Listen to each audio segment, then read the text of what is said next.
So ngayon nga mga bro,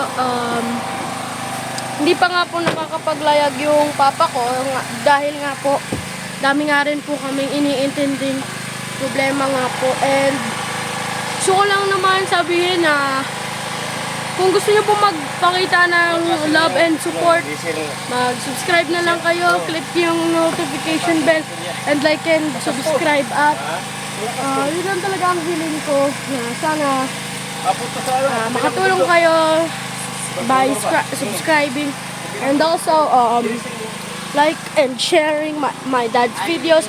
I appreciate it na nakaabot tayo ng 230 subscribers. So sobrang saya ko dahil nakagawa na tayo ng chance para maka-appreciate, and yung tatay ko rin nga na lalaot na ako yung cameraman niya.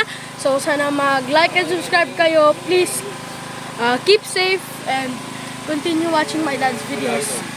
Bye bye mga kabro.